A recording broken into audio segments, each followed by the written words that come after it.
Hey everyone, welcome back to the channel. Thank you for being here. My name is Andrew, coming to you from the beautiful Carolinas. Today's topic is going to be when the narcissist is finally removed. Think about that for a minute. Everyone, if you like the content, please like, subscribe, and share.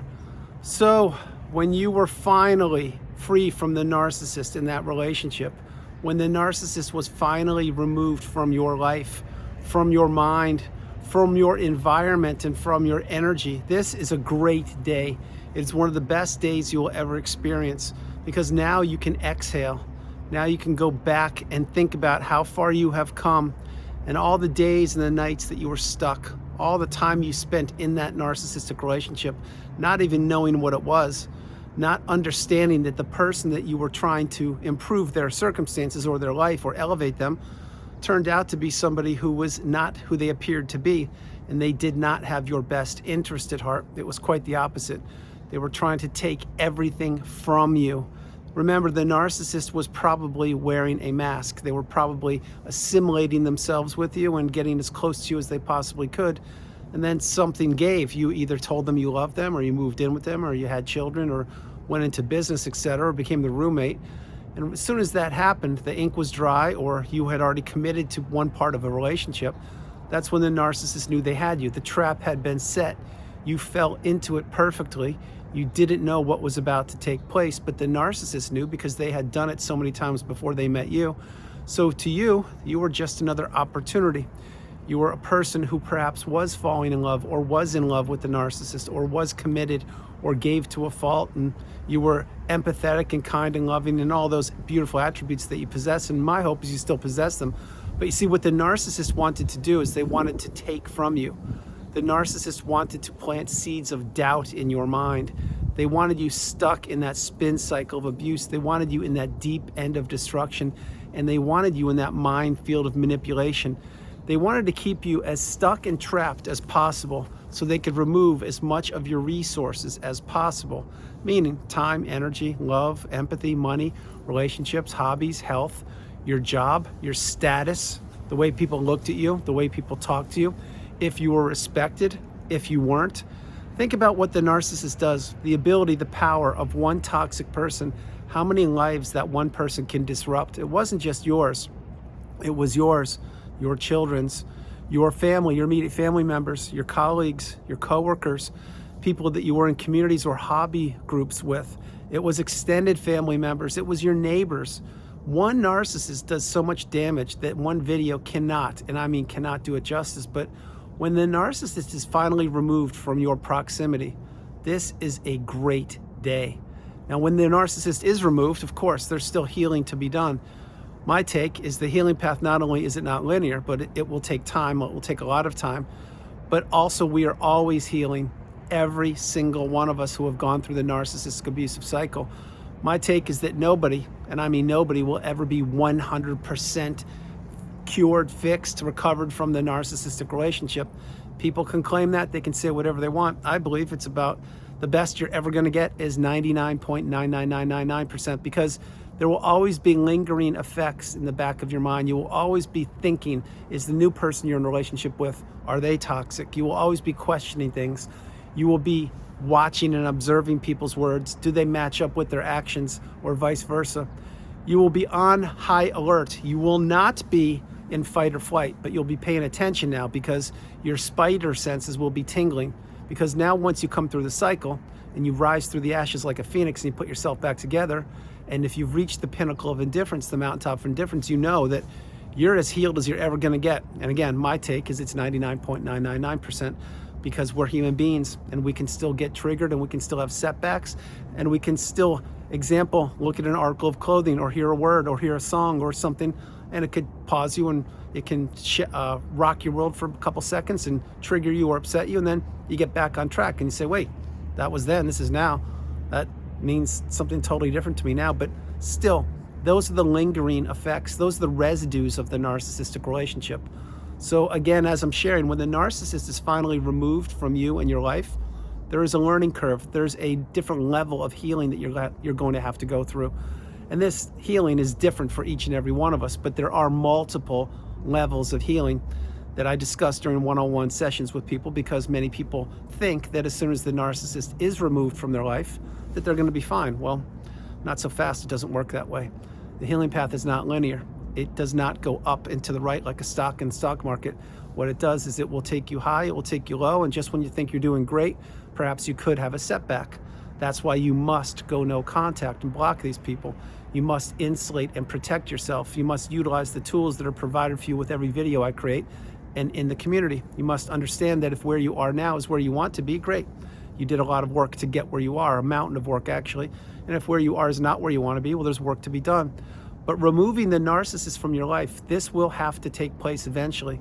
Whether it was a romantic relationship, an adult child, a friend, a sibling, a parent, a neighbor, a coworker, whoever it is, that person will continue to try and zap your energy as long as you allow them access to you. That is why these people don't change, meaning the narcissists. They cannot improve, they cannot elevate or ascend, they only deteriorate. They only get worse over time because they don't want to look inward. They don't want to heal. They don't want to focus on themselves and improving all of the poor behaviors that they display or administer to other people, because it would be too painful for them. They can't do that. So what do? Well, they blame other people, or they triangulate other people, or they throw the smear campaign around, or they throw rage fits, etc. This is what the narcissist has been doing. It's what they will always do. But when the narcissist is finally removed, this is a good thing. It will sting, it will hurt for a while, and then as you go along the healing path, you'll understand that the narcissist had to get out of your life one way or the other, whether your relationship you were discarded or maybe you ended it yourself. But one of the best things that will ever happen to you once you heal and you look backwards is when you got away from that person, when you escaped, when you climbed out of the narcissistic fog, when you rebuilt, when you learned and you elevated, when you began to see the world the way it really is, not the way you were seeing it, and definitely not the way the narcissist wanted you to see it. The narcissist is a self-serving person. They're shallow, they're callous, they're hollow, they're bullies, and there's nothing to them, and they know that. And the narcissist needs to keep people stuck in that zombie-like, trance-like state as long as they can. And they have multiple people stuck in the narcissistic fog at any one point. It wasn't just the romantic relationship. Many times it's their children. Many times it's their coworkers, their colleagues. Many times it's neighbors or friends, etc. Whoever is listening to the rhetoric or the false narrative of the narcissist is susceptible to staying stuck in that narcissistic fog. Again, that was you for a period of time, but now that you're out and the narcissist is removed from your life, you now understand that things are different for you. You don't have to be checking your phone every 5 minutes. You're getting better sleep. You're eating better. You're exercising. You're journaling. You're meditating. You're seeing a therapist. You're healing childhood wounds. You're watching videos. You're reading. You are doing everything you possibly can for you, and that benefits you. When you were in that relationship, you were doing whatever the narcissist wanted you to do on their timeline. That's why it's so frequently your weekends would be blown up by the narcissist, because if you had a nice weekend plan for yourself, maybe you're going to go fishing or go skiing, or maybe you're going to just unplug and do something for yourself. Well, they couldn't have that. They needed that energy directed outward at them. That's why they would blow up your weekends. That's why they blow up holidays. That's why they blow up your birthday. That's why they blow up every relationship they encounter, because the narcissist needs instability. They need misdirection. They need miscommunication. They need lack of communication. And above all, they need control. So when the narcissist is finally removed from your life, it's a good thing. It will take time to get used to the new environment that you're in and the new mindset, and not having to check your phone and having to answer to somebody or give them money or listen to their woe stories, their sob stories. But eventually you settle in, and eventually you realize, wow, I am really in a good space. I'm in an abundant mindset. I can now go to sleep whenever I want to. I can wake up whenever I want to. I now can go to the store and buy whatever food I want to. I can wear the clothes I want to. I can have the hairstyle I want to. I can read a book without the music blaring and the TV blaring and the doors being slammed and cupboards being slammed and glasses being broken and somebody being on the cell phone sitting right next to me complaining about something. You see, when you're out of the narcissistic relationship and when the narcissist is removed from your life, after the settling in period, after the processing period, and after the healing period, you begin to figure out that the peace, the quiet, the harmony, the abundance, the serenity, the calmness, everything is what life is about. Life is a journey to be experienced by you and to be done by you, which means You should not be listening to another person when they were telling you you need to do A, B, C, don't do X, Y, Z. And by the way, pick up the kids, clean the pool, rake the leaves, cook, clean, buy the groceries, etc. When you're doing all those things, you're what I call the walking apology, the unpaid helper. You're the servant, you're the pawn, you're the pauper, you're the indentured servant, you're the person who doesn't have any time for yourself. And that's how the narcissist likes it, because the narcissist needs people around them doing things for them to improve their life to the detriment of those people. And now you understand, if you've come through the cycle and risen through the ashes, you are what I call the educated empath. That's a term I coined 3 years ago actually, in 2022, because that was my experience at that period of time. You see, I am an empath. I am what some people think doesn't exist. I'm going to say it again. I've said it many times in the past. If narcissism exists, and it certainly does, the empath exists, and I am here to prove it. Having said that, when somebody like me, or perhaps yourself, was in the narcissistic relationship, spinning around with all that abuse and toxicity for days, weeks, months, years, maybe even decades on end, and we weren't supposed to figure out what narcissism was, but we did, and we put ourselves back together, we now couple our empathy, which we will never lose, with our experience, which equals wisdom. Now we become what I coined the educated empath. And the educated empath is not somebody to mess with, not somebody to toy with, not because we take retribution or payback or vigilantism on people or vigilism on people. We don't do any of that, but we now are aware of what humans can do. We now have seen both sides of the spectrum, the toxic narcissistic side, the dark side, and our side, the beautiful side, the abundant side, the empathetic side.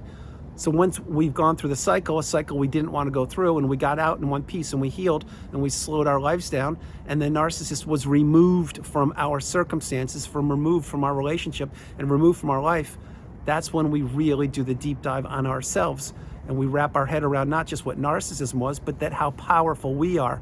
You see, we are the people who have risen through the ashes like a phoenix. We are the people who have conquered something we didn't know we were up against, which is the narcissistic abusive cycle. We were the people that were strong. We are the people who are the empathetic people. We are the people who are galvanized and who are in the third version of ourselves, which is the strongest version of ourselves known to humankind. The narcissist never thought that you would ever block them. They never thought that you would heal. They never thought you would put two and two together. They never thought you would see behind the mask, and they definitely never thought you would become the educated empath. And they did think that they would be able to buzz around you like a gnat in the middle of the summer in a tent when you're trying to sleep and the gnat just keeps on, or a mosquito you're trying to swat it away. Well, that's what happens when you go no contact. The mosquito disappears and the narcissist disappears. They slither off on somewhere else, but anywhere they go is where they're going to go anyway, as long as it's away from you. Just stay away from me. That's what I say. And that's what you should say too. Just stay away from me. So when the narcissist is removed from your life, yes, there's a lot of work to be done there. There's a lot of healing to be done. But when you finally wrap your head around what narcissism is, and you realize that getting out of that relationship was one of the best things you ever did, and getting in it was not at all what you thought it was, because that relationship was what it was. It wasn't what you thought it was, or it wasn't what you wanted it to be. And now you're getting hit with a big dose of reality. I had to do the same thing. That's what practicing radical acceptance is. It's understanding that the way things are is the way they really are, not the way you wanted them to be, or not the way you were told they were. So when you do all these things, and the narcissist is removed from your life, that's when you say to yourself, wow, I am absolutely incredible. The narcissist took their best shot at me and they failed. They couldn't take me down for the count. They couldn't knock me out. And that's why my beautiful, bright, shining light continues to shine brighter than the sun, the moon, and the stars. And where does that leave the narcissist? That leaves them in that low vibrational state where they've always been. Because you see, the narcissist needs a host. They need an energy source. They need a fuel source. They need someone to do things for them because they can't do anything on their own. The narcissist relies on enablers, people stuck in the narcissistic fog, flying monkeys, and people who are reliant upon them for jobs, for houses, for money, etc. That's why once you understand what this is, i.e. narcissism, you need to get away from these people as far as you possibly can and do what? That's right, remove these people from your life, if not now, when? So everyone, that's the video. I hope you liked it. I loved doing it from the beautiful Carolinas. This is Andrew. Namaste. Have a great afternoon, evening, or morning, no matter where you are on the planet. You are not alone. Remember that. You are not alone. I love you all. God bless you. And I'll talk to you tomorrow. Before I close the video, I just want to share with you that removing the narcissist from your life, one way or the other, if they discarded you, my heart goes out to you. If you ended it yourself and you booted them or whatever you did, my heart goes out to you. Point is, this is part of your journey. It's part of your path. Tough pill to swallow, but it's real. And eventually you will understand that getting them out of your life or having nothing to do with them, it will serve you very, very well. So if right now the relationship ended for you recently, yeah, you still have work to be done. I get it. I was there. Be patient with yourself, be stoic, be calm, be centered, be focused, be determined, and know where you're going, and know that this will take time. It will take a lot of time, but in your time you will heal. Having said that, if the relationship ended a long time ago and you're back, you're getting your cup full, continue to do it and pay it forward. And those people who had ended a long time ago and you've healed, you realize that having the narcissist removed from your life, it's the best thing that ever happened to you, because now you have your energy back, your health back, your purpose back, your focus back, your clarity back, your finances have returned. You can do whatever you want to. And again, yes, I will say it because some of you like it. You can take a class, teach a class, read a book, write a book, travel the world, fall in love, build new relationships, start a business. You can do whatever you want to do once these people, i.e. the narcissist, are removed from your life. So that's it, everyone. I'll talk to you tomorrow. From the beautiful Carolinas, this is Andrew. I love y'all, and I'll talk to you tomorrow. Bye, everybody. Bye.